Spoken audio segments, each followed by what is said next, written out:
Welcome, brewers. I'm Blaze Root with Yakima Chief Hops. Thanks for coming to our talk today on experimental hops. This is my coworker Mark Mueller next to me. We both work in the brewing program here at Yakima Chief. We both are brewers from previous years before joining and have a lot of experience with experimental hops, and we wanted to talk to you about it today. Mark, why don't you tell them what you do here? Yeah, so I'm the Northwest Regional Sales Manager, so I cover sales in Washington, Idaho, Montana, and Alaska. I also work pretty closely with our brewing innovations team, just on some product development and experimental brewing. So like I mentioned, I'm Blaze Root. I'm Director of Key Accounts and Brewing Innovation. Run our pilot brewery with our pilot brewer, JT. He's downstairs brewing right now. Maybe we'll see him later. But we wanted to get in and talk to you all about experimental hops, really from what we call pint to propagation and everything in between. So we're going to start off talking about the development cycle of the experimental varieties. So we're talking about long before anybody even gets to brew with them. Basically, we work with our partners at Yakima Chief Ranches. They do the hop breeding, the propagation, the planting, and the field management of our brands. And that really starts a long time ago for most of the varieties you know. Mosaic, Citra, Simcoe, they've all come out of this program, and they all started as seedlings at one point in their life. So really, basically what Yakima Chief Ranches does, I'm not going to pretend to be a genius hop breeder because I'm not. I've never bred a hop in my life. I've brewed with a lot of them that they've bred, but our friends down there, Jaime, Jason, Joe, and the crew, they create a bunch of crosses based on educated guesses on what they think is going to turn into really nice brewing hops. Usually, I think it's like 40,000 or so a year they focus on, but I think they breed a lot more than that. And that's year one for a seedling. It just starts out as a seedling, gets studied by them. They're looking for certain traits. And then if they see promise, they'll actually ramp it up and grow it in a greenhouse and study it a little bit more. At that point, I don't know if they really know much about aroma, but that really happens when they actually plant them in years 3, 4, 5 onto an actual hop trellis that you're familiar with seeing around the Yakima and Willamette valleys. Of the, we'll say 40,000 plants, basically year one, start with 40,000, 10% will get selected, and years 3, 4, and 5 are down to 1% of that original from year one. So that's how you kind of get to years 3, 4, and 5. You got the clicker. Okay. I got the clicker. Nice. Yeah. So in the later years of the product development cycle, that's when we really start to get into growing these hops in enough quantity that we can start doing some commercial trials. In years 6 through 8, we're kind of into the advanced selection process. There's probably about a 2% selection rate during these few years. And then, plants that are really showing some promise in the brewery, but also still in the field, focusing on agronomics and things like that. Those will get advanced to what we call the elite trials. And really at this stage, this is kind of the final stage before commercialization. There's a less than a 1% chance that, of these hops that have made it this far are actually going to make it to become a commercial variety. This is really the stage that a lot of brewers are more familiar with. This is when you actually get to go on the spot website and look at what's available. Like these are the HBC 630 we're going to be talking about today. Things like this that are available to commercial brewers to purchase and experiment with and give us feedback on. Like Blaze was saying, from the initial crosses all the way to commercialization, we're maybe looking at having one successful commercial variety out of tens of thousands of hops. So when you look at a commercial variety like Citra that's had a lot of success in the market, it's really not a stretch of the imagination to say that is, really like a 1 in a million hop.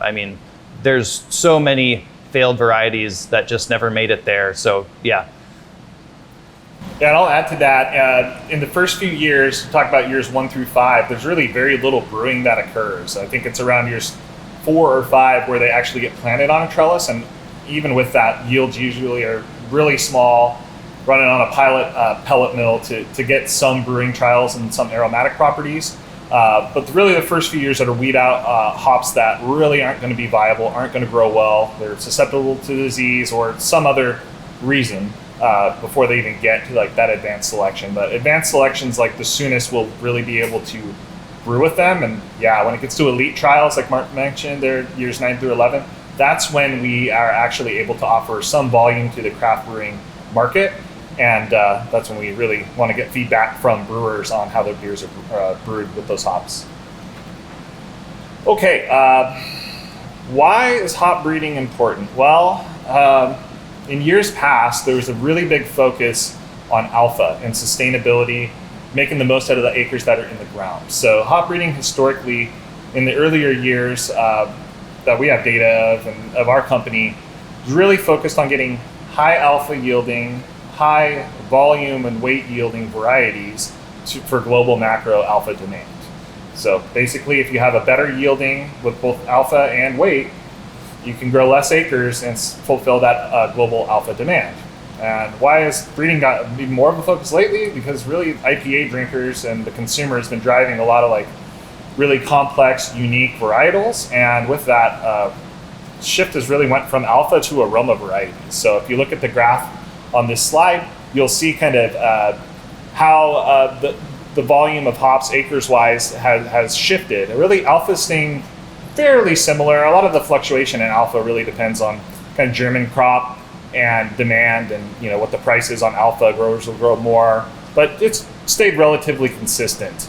Where if you see aroma, the data we got here between 2011 and 2019, a huge growth. It's kind of stabilized since 2019. I don't think it's a huge acreage. We don't have the latest data on that on this slide, but it's up a little bit from 19. Throughout history, hop breeding's been going on for a long time. Yakima Chief Ranches in particular is breeding for quite some time and has really been responsible for a lot of the unique varieties that craft brewers are brewing with these days. YCR number 1, the first one that was commercialized, was a Tannum, and that was back in 1997.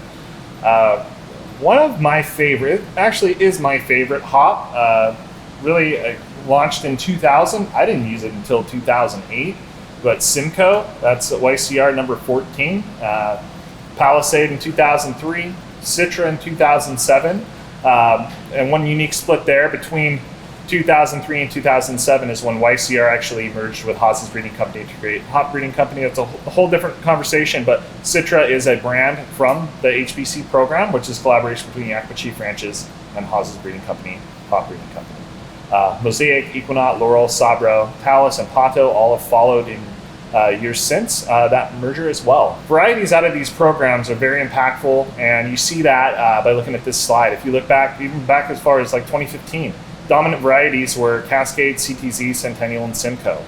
Fast forward to 2020, Citra, out of the HBC programs number 1. CTZ is still hanging up there, really mainly for global alpha demand. It's still widely grown. It yields very well, so it's hanging. It's still staying in there. It's producing a lot of alpha for a lot of beers globally. Now Mosaic's up there, which was a new variety released back in 2012, but quickly came to number 3 by 2020. Simcoe's still hanging in there, stable. It's been growing, even though it's number 4. It's still growing in acreage because even though it's number 4 on total acreage, the total acreage has increased, so it's increased pretty relative to that. Cascade and Centennial went further down the list. Cascade, a lot of brewers I think have went away from just because it's kind of an old school classic hop. It's still a great hop. Centennial also really nice. Centennial's had some agronomic concerns, which has probably pushed it down the list there in favor of other varieties. The other thing I would probably mention there is like not only has Citra been the top variety for the past few years, but there is a huge gap in between Citra and really even like the second and third varieties down there. So there's really there's just a ton of Citra getting grown out there. So it's first place by a long margin. Continuing to grow is probably the most planted hop in the U.S. for 21 crop as well. For sure.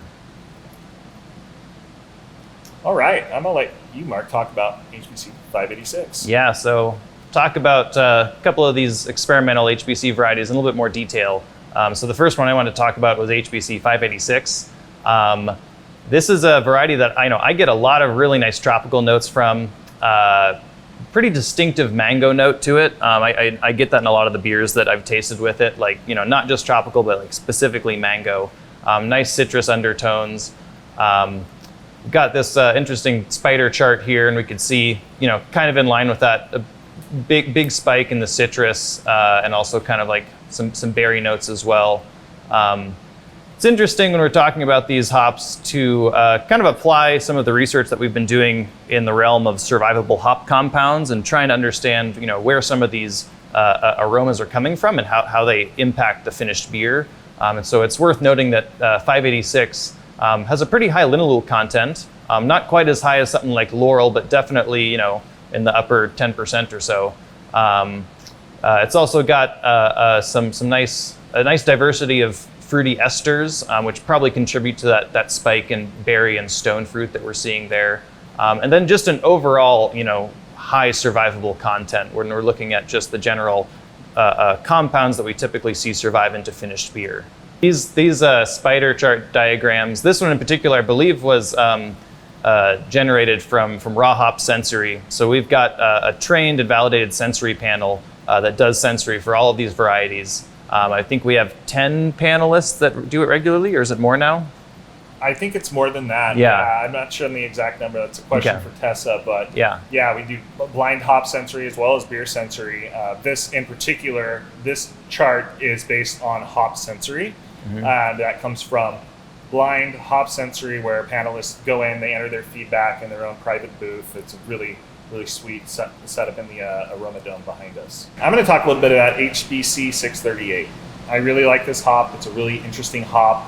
Even though it's a new experimental, it shares some characteristics with some of the classic hops, mainly Centennial. I'd say it's similar to. It's different in its oil makeup.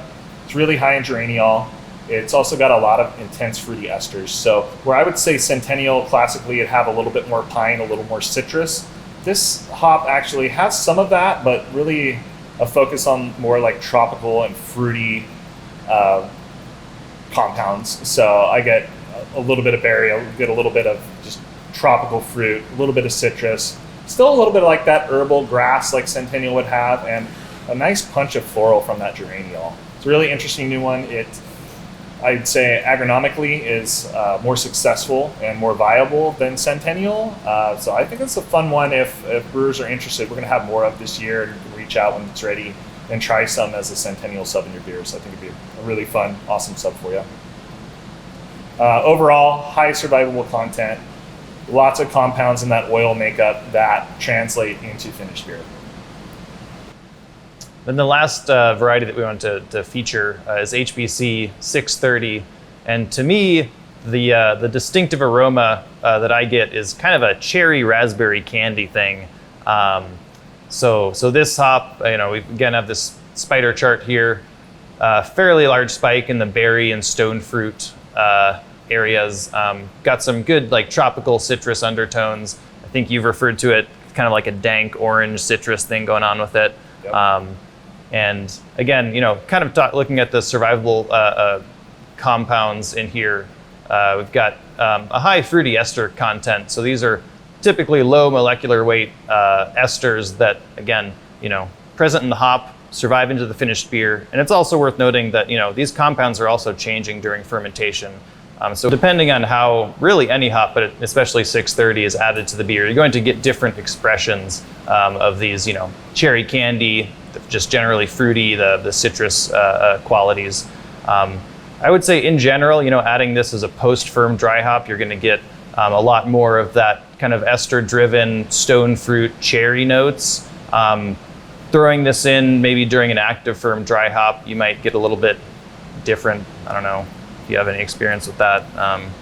Yeah, I would actually say I feel like the survivables and the fruity, tropical, kind of softer fruit notes express more when you dry hop a little earlier. And we generally are going to dry hop we like to dry hop with this hop in various places. But when we dry hop during mid ferment, maybe at about 4 Plato, we do see more expression of those softer, more tropical fruit flavors. The cherry pops a little bit more. I also have a soft spot for dry hopping at the tail end, still letting hop creep right out. But when I do that with this hop, I generally get a little bit more of that danky orange popping. And just in general, dry hopping at the end of fermentation for me is going to lend more on that piney citrus end and less on that fruity tropical end, in my experience, in my sensory. And that makes sense. I mean, that's kind of the more typical of West Coast IPAs, and typically those are dry hopped after fermentation. Makes sense. We get a little more of those citrusy tropical notes. Yep. Yeah.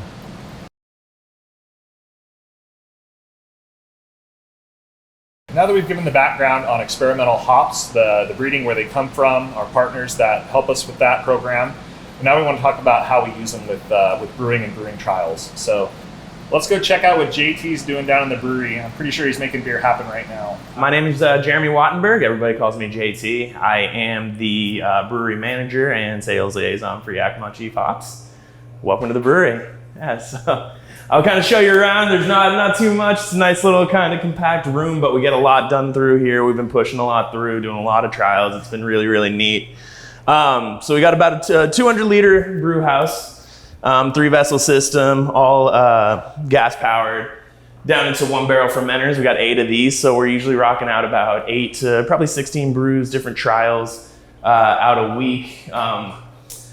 Day to day, kind of what we do in here is really take any trials that we want to break down, any troubleshooting for brewers, any new hops, any new products that we're coming out with. We'll run them through here, really kind of take them through the entire gambit that we can think of, and try to figure out every use and best practice for those hops or for that style of beer. So the cool news about, the cool thing about having a bigger brew house and these smaller tanks is we're able to do one big batch, and then at that point we're able to then take them and split them down into a few different fermenters, and run different dry hop trials, different different methods in the whirlpool, anything we really want to kind of, have the same base for, but then break it down just what we want to see through sensory, what answers we want to find. We're able to kind of take it and figure those out. The big thing that we do is we really try to monitor our pH, monitor our runoffs. That's what we've noticed, especially on this scale. We're doing everything we can to try to mimic a large production brewery on this scale that we're using. So you'll notice our fermenters are all double jacketed. Pretty much I've used the same fermenters at a 200 barrel level. These are all down to 1 barrel, but they still work the same. Put a lot of work into this room in the last year, so we're pretty proud of it. Been coming out with some pretty good beer out of it too, so it's been pretty neat.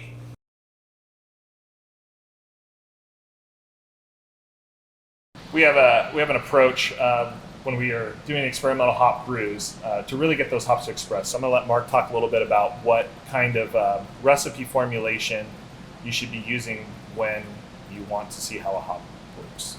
Okay. Yeah, I think that really depends on a brewer's comfort level and really like what they're trying to get out of an experimental brew with these hops. There's certainly something to be said for brewing a single hop beer. I think that's a really great way to just sort of learn about a hop, see exactly how it expresses without too many outside influences in a certain recipe. I would say that my philosophy, maybe our philosophy, is often to pair it with something else that's a bit more familiar. Simcoe is always a favorite of mine, at least. Kind of just pairing like HBC 630 with some Simcoe, and using a really familiar grist base that you've used in other IPA recipes. Typically, I would recommend using a pretty neutral base, just like sticking with Pilsner, pale malt, maybe throw in some flaked adjuncts or something like that. I think that, some of these experimental hops will make excellent single hop beers, but frankly, the majority of hops out there really do better together. And so I think blending them with another tried and true variety, Simcoe, Citra, Mosaic, any of these hops, is kind of a better way to learn about them and just see how they interact in the beer matrix. Yeah, I don't want to say less experimental. I'm experimental in my brewing, but less adventurous with single hop HBC beers or experimental beers. I really want to brew a beer that's drinkable. So generally what I will do is pair the hops with something that's familiar, something that I know is going to taste good, and then maybe brew a couple variations and up the dosage of the experimental variety to see where it takes us. So, there's a few varieties, I'd say Equinaut, Idaho 7, when they were early on and I was tasting single hop beers with them, I was pretty turned off. But in years since, I've played around with how I like it, and now actually they're, Idaho 7 in particular has been a really nice one of our flagship beers we brew here for fun to showcase that hop. But there's a limit on how much you can use. So going single hop, sometimes can do a disservice, in my opinion, or at least to my palate. So, Yeah, it can certainly have a time and a place, though. I mean, like when Jason Peralta is sending us some new HBC hops that we should trial, those are typically going into single hop beers. And at least then, that kind of gives us a starting point on how to build off of those hops, what to add with them, where to add them in the brewing process.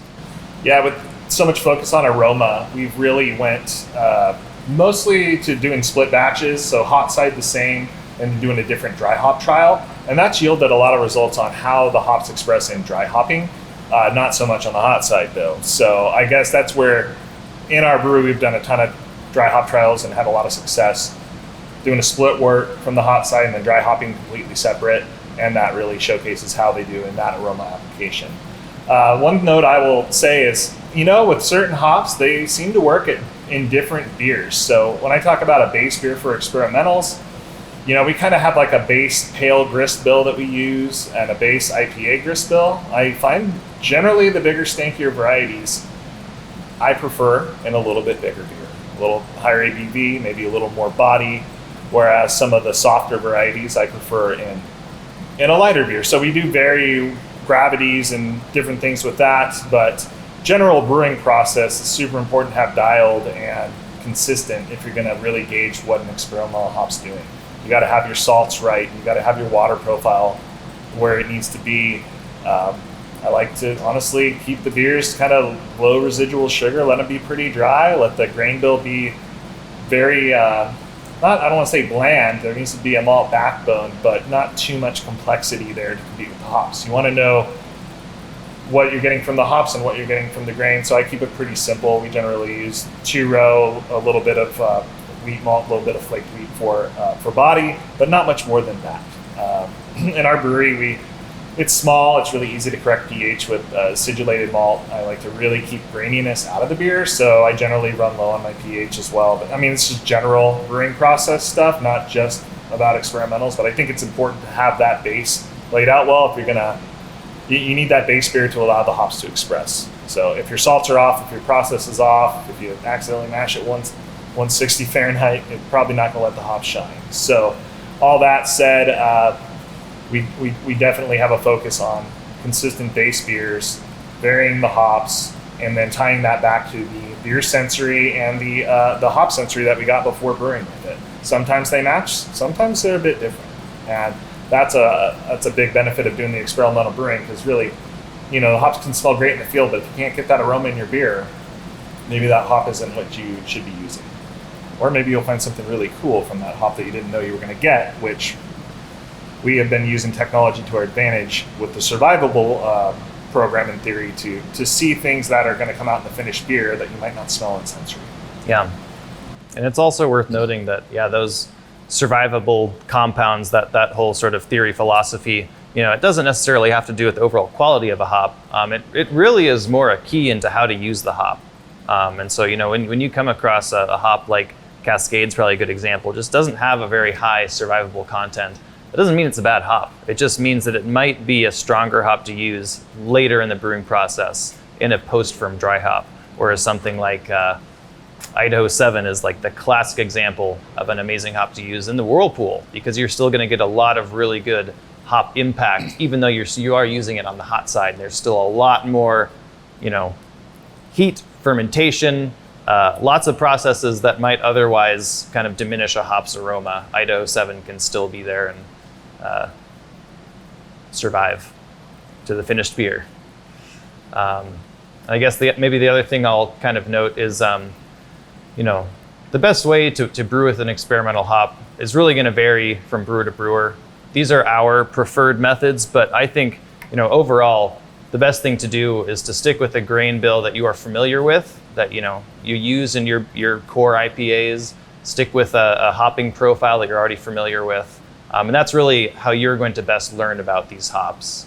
A lot of these beers that we're brewing on the pilot system, we're usually going through several iterations of them. We have an amazing team in our sensory lab, so we can brew these beers, we could submit them to them, and they can, kind of put them through the sensory panel, give us really good feedback, and then we can then, modify the recipe and update where we need to. What I would add to that is, regardless of if you're brewing with experimental hops in your brewery, you should always be leaning on sensory as kind of guiding you with your recipe formulation and changes. You may notice that hops change, varieties change year to year. We do our best to keep them consistent, but Mother Nature plays a pretty big role. So you switch from crop year 19 mosaic to crop year 20 mosaic, you might find that it's different. The weather was different, different characters of hops were different, and so on. You should really be paying attention to how your beer turns out. And you can apply the same sensory to brewing with experimental hops and driving your recipe formulation and what works.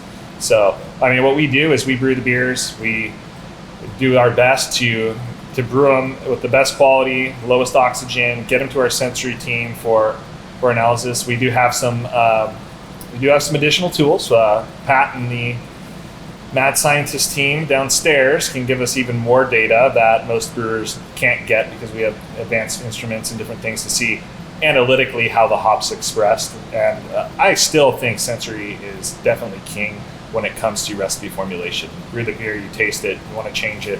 What do? And it shouldn't, in your brewery, it shouldn't just be one person. We have a trained sensory panel. I don't know the exact number of panelists to help build those spider charts that Tessa gives us, but it's really helpful. She likes, I want to say it's 18 minimum panelists, different panelists to compile the feedback, and they're all trained, they're all calibrated. So if you're not doing that and you have the means, I would recommend doing that, implementing that right away. It's just going to help your beer all around, and it's going to help you brew better experimental beers with experimental hops as well.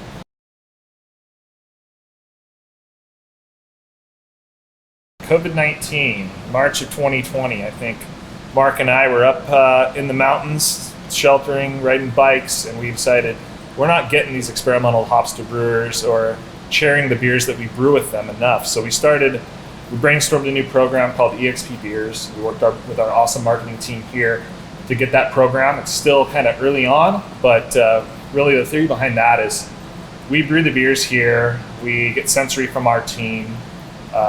Usually we're using experimental hops of some sort in them, and we're doing multiple iterations, and then we scale up with a sponsored brewery and do a larger run that we can and send out to the brewing community. Really, this came from, we haven't been able to sit at our tap room here and have a safe beer with the customers. I think this year we definitely can now, but we still want to keep this program going. It's not as urgent to ship beer out, because hopefully we'll have somebody here trying the beers this harvest. But it's going to be an ongoing program. We're going to showcase hops and send the beers out to you so you can see how these experimental hops express in the beer, and hopefully be educational and get feedback on the beers to get back to our breeding team. So we do our best brewing the beers and playing with the hops, but really getting the information back to them is critical to decide, do we want to scale this up? Do we want to try growing more acres? Do we want to see how this variety does when it's expanded? And we don't really want to do that unless it shows brewing promise. So that's really a gist of the program, is brewing the beers, connecting with the brewers, especially with brewers that can't be here on site trying the beers, and then tying back that feedback piece to our breeding team as well. Yeah, so all of these beers that we're brewing in the EXP beer series, they're starting in our pilot system. We're piloting these recipes. We're working with other brewers to kind of collaborate and come up with an initial recipe, and we're probably brewing at least one or two iterations of it to kind of dial in the recipe before we scale it up to our brewing partners. And this started with Old Schoolhouse. Yep. The first one, the EXP #1, was brewed with Kyle over at Old Schoolhouse. Yep, I think we brewed 2 iterations and then brewed it. Yep. I'm pretty sure, yeah. Yep. And it turned out real good. Yep, that one was early winters? Which one was that? I don't remember. Oh, I know there was spring runoff and summer solace, but... Yeah. So it was early winters, and then spring. Yeah, I think it was early winters, Yeah. Yeah. Really good beer. I think we've gotten better at the program since and the scale up, and there's always challenges going from a 1.5 barrel system up to a 15 barrel system. Hop utilization isn't the same, tank geometry is different, yeast behavior is a little different, but I think we've tried to do our best to go from our small system scaled up to the bigger system. And with that, actually I have popped up here on the screen, you all can see, this is the brew sheet for Summer Solace with the different specs. Really, like we talked about with recipe formulation, this beer is a really good example. I think you could copy this brew sheet, use these hops, and follow this grain bill similarly, and probably get a pretty similar beer. But this is really just a guide. Like, ideally you would be able to taste this beer, look at this brew sheet, and say, I want to brew with this hop, but I'm going to adjust it this way. Talk about ingredients. It's the blended 2-row, Pilsner malt, wheat malt, flaked wheat, and a little bit of acidulated. The acidulated is really just for the pH. So if you know your pH is dialed, without it, you don't need it. Anyhow, very basic grain bill. Not a whole lot to get in the way. The wheat is really just for a little extra body and creaminess. And we weren't really going for hazy or bright crystal clear. It's supposed to be a nice balanced beer. Hop wise, I didn't put bitterness on this brew sheet. These are more just the additions. If you follow this and you take the same amount of time to knock out, you should probably be around 35 IBUs if you follow these hop additions. So pretty basic. We did use 638 half pound per barrel at Whirlpool, a little bit of Simcoe Cryo. We really like to use Simcoe Extract as our bittering charge in our pilot brewery, and we also like to use it when we do the scale up as well to keep things consistent. I find really consistent bitterness that lasts for a long time. A little bit goes a long way. So yeah, those are the hop additions. Basics as far as schoolhouse specific process was, we mashed at 153. I think it was about a 30-minute rest. Fermented at 67. Dry hopped at the end of fermentation. Really, it's around day 6 with their yeast protocol. Basically, they have to harvest, so they do a warm harvest at day 6, and then we dump off the rest of the trub and drop the dry hops in. It's generally around, I want to say, dry hopped around 3 Plato, so mostly done. Airlock is slowed, and then hop creep occurs. On this beer, I think it got crashed 6 days later. Everything was cleaned up, passing warm VDK, forced VDK sensory, which that's another one. Regardless if you're experimental hops or not, you probably don't have the equipment to get an analytical value, but with the right sensory team, you should be able to get beers that are diacetyl free. And with that, if you don't have experience with it, heat up a sample for 15 minutes between 150 and 160, cool it down and have a sensory panel smell it. Probably not just your nose. I'm pretty sensitive to it, but I much prefer when I got like our core 4 people that I usually smell with here. And if all 4 of us pass, then we crash the tank. So highly recommend that. As far as beer specs on this beer, 14.5 Plato down to 2.4, 6.5% alcohol, 35 IBUs. The IBUs are tested here. We have the equipment to do that and the alcohol as well. And actually, Schoolhouse's specs matched up, all the math matched up as well. So, perfect. Yep. So there's a good example of how we would try to get the education out to the consumer, so you're not just shooting in the dark with a new hop. Preferably, you can try the beer and then adjust the recipe or come up with your own ideas, whatever works for you. But if you want to brew a full batch and feel confident that's probably going to be good, if you follow ours and like the beer that you're tasting, that's a good place to start. Yeah, all of the recipes that we brew, these, all these EXP beers, the recipes will be online, available to download. And my hope is that brewers will take them and alter them and just use them as a guideline for how to use these hops, what to pair them with, what we had success with, and hopefully come up with something new and different.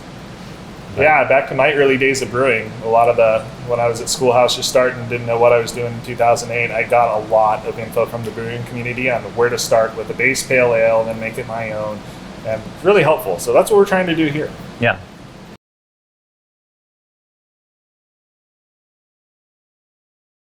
One more important piece of the experimental hop program is how we get those hops to the brewers. Like we reviewed earlier, there's thousands and thousands of varieties in the program. A few of them make it closer to the finish line at years 9 through 11. When they get there, generally we have acreage of those hops where we're able to, get the data from the field and drive like future plans on those. But we're also able to offer some to brewers like you to be able to try and see, what you think of them. So with that, generally it's small volumes. It's usually could be, as small as 1 acre in the ground, which might only yield 1,000 pounds that year, and up to 5 or more acres of these experimental varieties. So each year we get these in, we pellet them. Generally, we prioritize getting them pelleted, and they're usually available, towards the end of the year. So crop year 21 most likely be available come December. And with that, regional sales managers and customer service specialists are going to have the information on what's available. Generally, we put out a 1 sheet that gives a description of the hop. Generally, it is based on the description of the hop with hop sensory, not necessarily how it translates into beer. So note that. But if you have an EXP beer to compare it to, then you're going to have a little bit more of the beer sensory to go along with it. All that said, plan on seeing something in December from us where we'll have offerings to the brewing community to get involved and play with some of these experimentals. One thing that we really want to stress, and I've talked about earlier, was getting brewer feedback. Please get us the feedback, because that is very important to the brewing team here, sensory team, and more importantly, the breeding team and our grower network for their planning purposes. If we land on a really great hop, we need to know it's great so that we can plant more of it and get more of it out to the brewers.